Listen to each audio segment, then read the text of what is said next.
Welcome to another episode of the Franchise Academy. My name is Tom Scarta. We have a great show for you today. This is with an expert in business growth, a gentleman by the name of Rick Meekins. And Rick is a guy who helps businesses in a growth stage. We're going to explain and define everything about that and what it means to you as a business owner, even as a new franchise owner, how Rick actually could help you.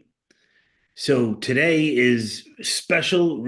Rick is so busy. It's taken me like 6 months to get him on the show, and we're finally here. So Rick, welcome to the Franchise Academy. Thank you, sir. Thank you, sir. It's a pleasure and a privilege. Thank you. Yeah, no, my honor. This is fantastic. We have so much to talk about, and just the stuff that you're doing and the stuff you're all about is really exciting for me because I deal with new business owners, right? I help people get into business. Yeah. And a lot of times, the franchise company, they're helping them and everything, but there's so many blind spots. Uh, sometimes somebody like you can help, even though you're not specifically focused on franchising. And it's interesting because a business, franchise is just a regular business, but with training wheels, you have the coaching company, which is the franchise outfit, and your other franchise owners that can help you as well. Yeah. But I want to talk a little bit about you. So you're a managing partner of ABCG Incorporated, and you also importantly host the Relentless Pursuit of Winning podcast, Yes, sir. uh, which is available on every platform out there. And so you've been helping companies for more than 3 decades, and your primary focus is partnering with small privately held businesses to optimize the operational frameworks and develop strategies to help drive market leadership and facilitate sustainable growth. You are also tech savvy. You're on the cutting edge of AI.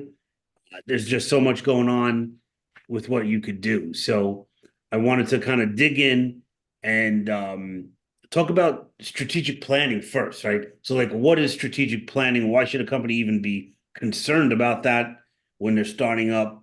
Um, and everything changes so fast. So, is it even worth doing any planning? Because it seems like every time you wake up, there's a new piece of technology coming out. Yeah, yeah, definitely, definitely.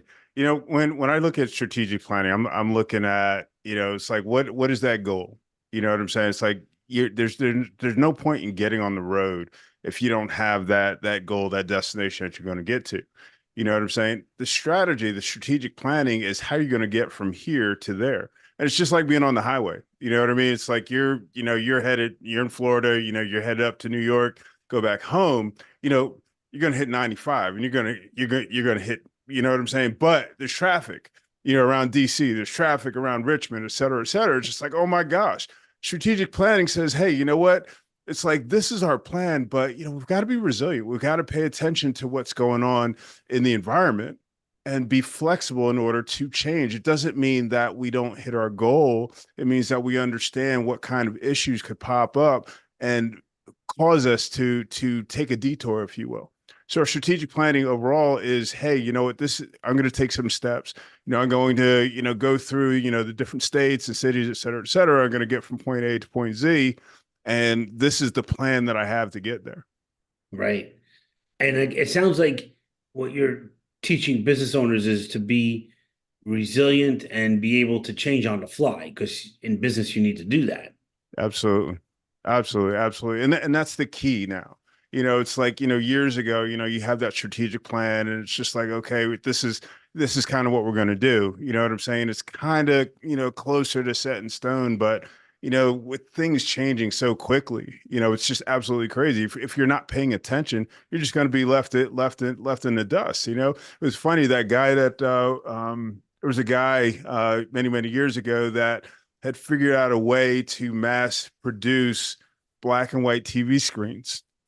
And then color TV comes out, Right. and it's just like, oh,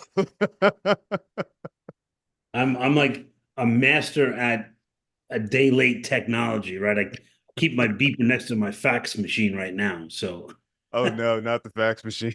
What's a fax machine, Dad? right, exactly. It's funny. I remember years ago, it's early 80s. I had some friends that had a band, and they were lucky enough to get like this contract with a very small record label at the time, which is now a huge record label, Roadrunner Records. And it was like a Uh-huh. heavy metal thing.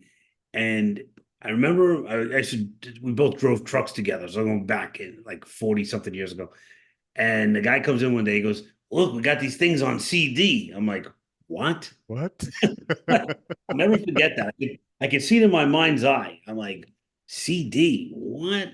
I mean, at least give me a cassette tape. I mean, I don't have 8 track anymore, but give me a cassette.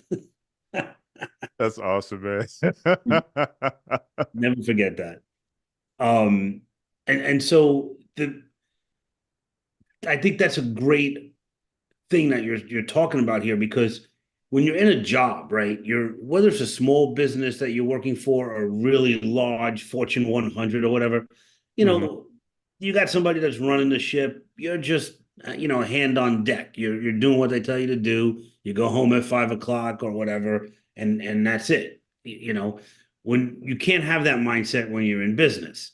Yep. You are the captain of the ship. You are the engine room guy. I mean, you're you know, pulling the sails in. I mean, you're doing everything. Yep. Um, and like you said, things get in the way and you got to be able to respond. Yeah. And Yeah. so is there any like tip that you would give somebody to say this is what you got to do to, you know, stay awake and look at the horizon? Like what should you be doing to make sure your ship is going in the right direction? It was interesting. Somebody actually asked me that question. And I think the baseline is that commitment. As we're leading our organizations, regardless of what that looks like, we're in that leadership role. And the leadership role isn't something it's not a job, as you said before. It's not just, okay, if it works out, it works out, it doesn't, it doesn't. Our job as leaders is to lead, and so we're out there and we're paying attention to what's going on. It's no different than, if you're, captain of a ship. You know what I'm saying? It's your responsibility to guide that ship around those storms or, whatever's going to happen. So this is really, really foundational. You've got to be, as you said, you've got to be awake at the wheel, or there's no point in, setting out on the journey. Right. So I love your analogy a minute ago about traveling, down the highway, driving 1,000 miles. And so, for years now, we've all had, a GPS in our car. So you have to program your GPS to figure out the route. I mean, we used to use maps and all that kind of stuff, but GPS is easy. You program it and you go. Now we have Google Maps and Waze. And I'm just, I remember I driving, we were in Virginia, like you had mentioned, Richmond. And there was something going on ahead, and Waze tells us to get off. Hmm. And like we're on 95. Where we get, where are we going? I mean, and so I'm saying to my wife, I'm not getting off, I'm staying right here. And then, next thing you know, you're stopped dead, right? Yep. Um, and so, as a business owner, a lot of times you're looking at your KPIs, your key economic indicators and stuff, and you're like, you see the trend, but you're in denial, Gosh, yes. Oh gosh, yes. right? And so you gotta heed the warning, and I think that's how you stay resilient and not crash or end up in a traffic jam, to use that analogy. Yeah. Um, and so that's in my opinion the second part of strategic planning. You got your plan, but now you got to be able to change direction. Yeah, I agree. It's I mean they're just so closely related. It's interesting because it's like somebody hands you a business plan or something like that, or you have a business plan, and it's like you almost take it and put it on the shelf because what you conceptualize, what your idea was, once you hit reality, it's just like, oh crap, I believe this and this is reality. I see it over and over and over again with new business owners. It's just like, okay, this helps you think through, what you want to do. This helps you think through a lot of the parts and pieces, but that does not mean that everything is going to just lay out the way that you anticipated or hoped. right? And that's so true. You said that you work with growth stage companies. What does that mean? Yeah, so where I like to work with companies is like I always like to say, after we've been in business and gotten beaten up, just a little bit, to where we understand that there are things that we don't know, and we're starting to guide people. We're bringing in other team members and that sort of thing because we can't do it by ourselves. We can't, manage. I come from the restaurant industry, and so we can't manage every day from 6 o'clock in the morning until 12 o'clock at night because there's burnout. You know what I'm saying? And so these companies get to a point where they understand what they're selling, they understand who their market is, and they're starting to really get a good grip on what they're doing and what they want to be when they grow up. That's where I look for the companies that I work with. Mhm. And I think even in franchising, you think you're buying a XYZ, whatever, and then you get into it and you're like, oh, this is not what I thought it was. And a lot of times that hurts the franchisee, Yeah. they can't kind of make a transition, and they're also coming with the employee mindset, Yeah. uh, which is like, oh, that wasn't in my job description. In business, there is no job description. It's Right. everything all the time. And so, what advice do you have? Like when you see these growth stage companies and they have challenges, what kind of challenges do you see that you can help people with? Well, I mean, the biggest one is the role of the leader really changes. You know what I'm saying? It's like, when you're in the rowboat by yourself, I mean, you're the navigator, you're the captain, you're doing everything, but suddenly, you've got people that you have to manage. And it's not just like, hey, I'm going to go find a person, bring them in, and they're good to go. It's like you bring a person, you train them, you guide them, you determine if they're a good fit. If they're not a good fit, you have to make a different decision, bring somebody else in. And so it's this constant change, this constant evolution that you have to have, and I mean, just being frank, bad things happen in business, and you've got to learn how to have thick skin and work through these things.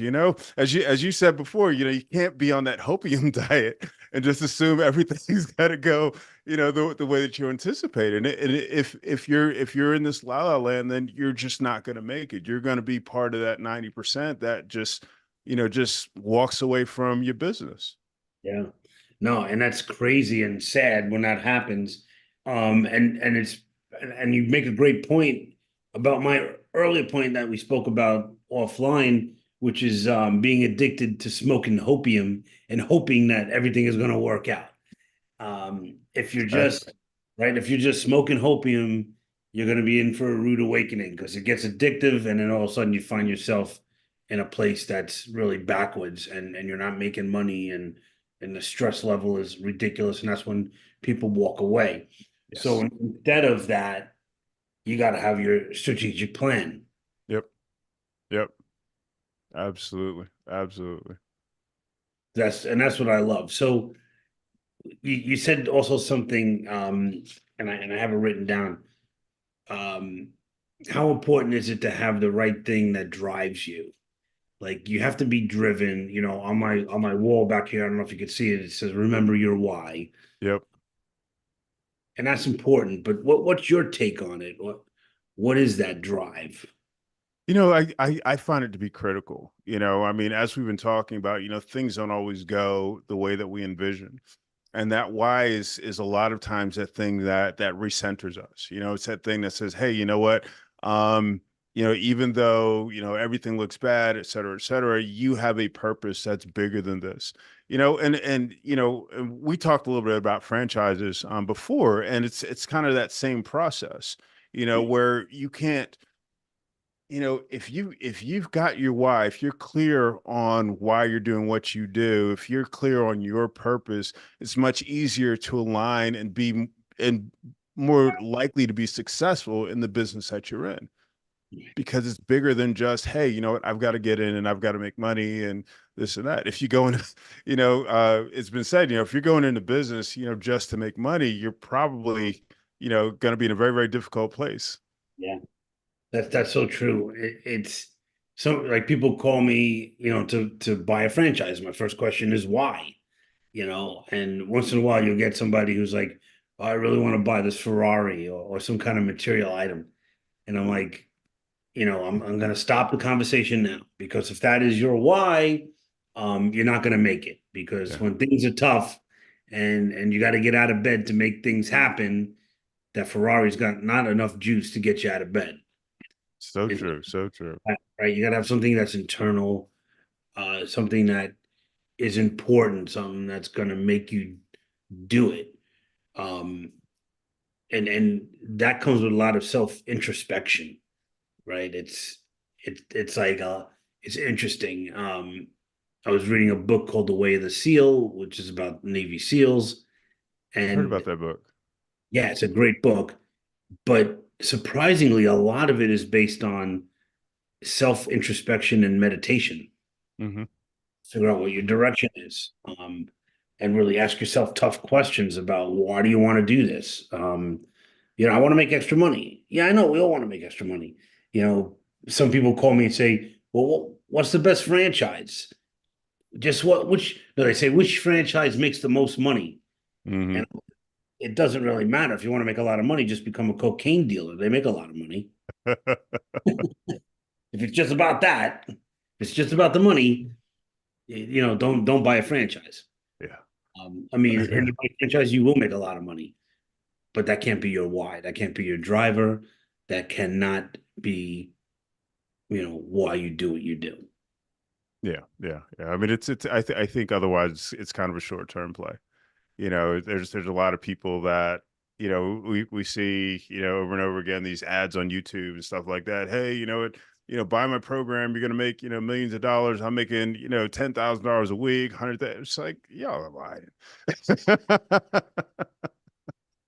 If it's too good to be true, it most likely is. Probably is. Um, so how do you define business operations, and why do you think that that's important? For me, and I know it's one of those terms that I think that there are a lot of people have a lot of different ideas around. When I think about the operations, I think about what makes the business go.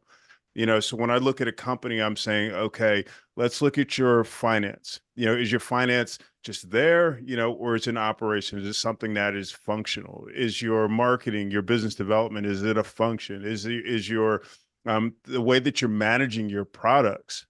You know what I'm saying? There's systems and processes that you can put together for every area of your company and the importance here is that as you're scaling, as you're bringing in more employees, or as you're looking at, opening up more units or whatever, you've got to have a way to manage all that. If you don't have an operation where you can repeat the same activities over and over again without reinventing the wheel, you're going to do a lot more work than you absolutely need to do. It's all about systems, It's about systems, exactly. right? So and that's pivotal, and that's what franchising is built on. There's another great book that I recommend to everybody called The E Myth by Michael Gerber. Yep, I know that one.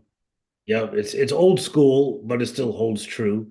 And the E Myth really means entrepreneurial myth. And what Gerber is trying to explain is that, you know, you can have a business and it'll eat you alive if you don't have systems to take care of everything and staffing because you can't do everything forever. You Yep. start day one doing everything. The first thing you do is you hire a person for the job that you least like to do. So the thing you dislike most, that's what you hire for. And then you build from there is one of his tenants. Hmm. Um, and also the fact that people start a business or buy a franchise for the wrong reason, meaning that they're great at the technical aspect of the business, but they don't know anything else about business. Right. And so he uses the story of like a baker. You see, like, oh, I'm a great baker. I'm going to start a bakery. Everybody loves my cakes, right? I'm going to start a bakery. And then, 6 months into it, you realize that baking is only 10% of the business. It's Right. everything. So everything you're talking about, the Yep. operation, all the back end stuff. Yep. And that's what Yep. Yep. franchise Absolutely. does. Absolutely. And that's the great thing about franchising because, like you said, I mean, this is like a lot of that back end stuff. We already have all those systems and tools and that sort of thing. They're already put together. So if you've got someone that is more of a technical founder, they've got a good foundation. And, starting a business from the ground up, as a technical person, I mean, it can be a nightmare because suddenly, like you said, you're only spending 10% of your time, baking pies or, whatever it is that you enjoy doing. And so Right. it's a Right. And really that's good why thought. I advise people not to get into something that has to do with something that they love, because in 6 months they're going to hate it. And so what you got to do is find a great business that has great margins and gives you all the time and the money so you can do the thing that you love, or I the love thing, that. right? That's what you need. That's what everybody should be striving for. Hmm. Um, and then don't get me wrong, it's okay if you just want a job and you want to trade your time for money. That's great, not a problem. But for those people that want to be a business owner, you got to understand systems. Yep. Absolutely. Absolutely. So for somebody listening now, they have a new business, they're trying to figure out their stuff. What's one or two tips that you could give them that they could try to implement now? Um, that's it's something that's inexpensive. I think one of the things, and I probably not answering your question correctly, but one of the things, one of the mistakes I see a lot of new business owners get into is they're not as tuned, to accept advice. It's like you come in, with an idea, concept, and it's like fully developed. It's smoking hopium, if you will. And it's very, very dangerous. I can't tell you the number of times where I've had conversations with people where they've said, hey, you know what, I wish I listened to you a year ago, 2 years ago, several years ago, because I would be in a different place right now. And this is one of the things that, you know, is really essential. I mean, there's a lot of great resources out there. There's a lot of great consultants. There's a lot of great, franchise advisors, et cetera, that have already walked these paths. And so you've got to be willing and you've got to be open to accepting direction, even going out and looking for that direction. You know what I mean? Oh, absolutely. And it's important to understand that everyone cannot be great at everything. Oh, 100%. Right? So you have your strong points, and you should seek advice from people that know better or more than you and the things that you're weak at. Yeah. I mean, even if, like, if you're a business owner, and the number one thing about business is getting customers. But not everybody is great at sales. You could sign Exactly. up for a sales training course. Sandler training is one of the best things that you could do. Yep. Uh, Dale Carnegie, different things like that would be killer. It would be so good for you. Oh If yeah. you're not good at accounting, you got to have a team of people. Get a great accountant, get a great attorney, get a great bookkeeper. If unless that's your forte, great. Then hire a really great salesperson, because you're probably not good at sales if you're good at bookkeeping. It's just personality traits. But Yep. but I love your idea about coaching, being open to being coached, right? That's Yeah. key. Yeah. And it's key, right, in any sport. Like, we all know that sports figures have coaches, but Even the business is a best. sport, right? Business is a sport. It's a team sport, and you need a coach. Yeah. 100%. 100%. So A 100%. Rick is your operations coach. Um, so how do you feel about AI in these businesses these days? That's a Yeah. like open loaded question, but No, it's a great question. It's one of those things where, um, I can't help but, especially when it first came out, I can't help but think about like all the movies we grew up with, like, t the Terminator, and The Matrix. Who gave birth to AI, and it's like you can't help but heed those warnings, because it's we're kind of opening up Pandora's box in a way.